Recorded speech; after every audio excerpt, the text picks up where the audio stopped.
Join the conversation on Facebook and Twitter with Good Day Dakota. Well, 6:41. Welcome back. Yeah, another year passes with another trip around the sun.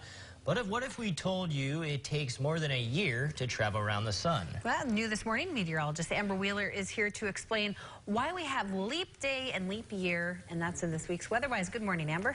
Well, you know, Josh and Alicia, it's something that happens on average about 20 times in the average American's life, and this weekend marks another leap day in another leap year. But why do we have leap year? Well, each full journey around the sun is 1 year, and we've been taught since we were kids that a year is exactly 365 days. But the average revolution around the sun is actually 365.24 days. That's almost a quarter of a day longer. So, of course, when you do the math, that's just under 6 hours difference. So we have to account for that. If we didn't have leap year to account for this difference, in about 100 years, we would be 24 days off, and the start of spring would come much faster.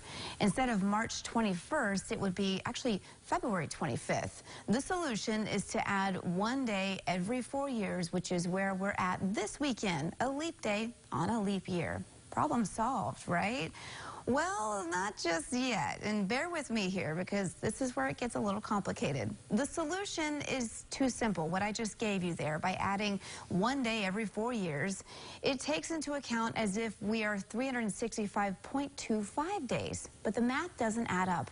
And remember that it's really 365.24 days, not quite a full quarter of a day extra.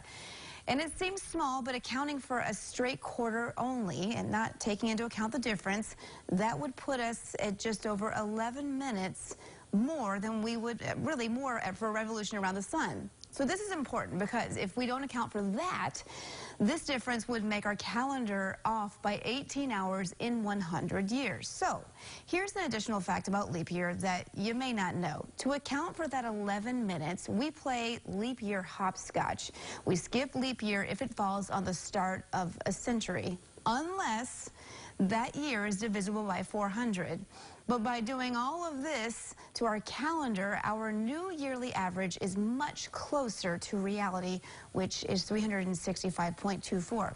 And if you were paying close attention, you'll notice that we're still off by just a little bit. In fact, we're still off by 0.0003 of a day, which roughly, by the way, is 26 seconds. Now, at this rate, it would take 3,333 years to be off by 1 day.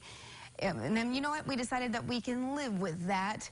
And so that is the complicated math behind why we have leap day. All very yeah.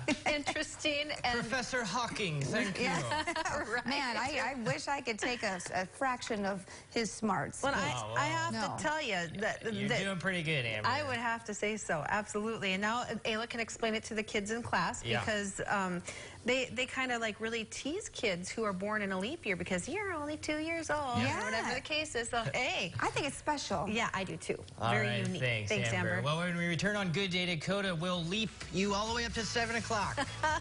And we've got everything you need to know as you head out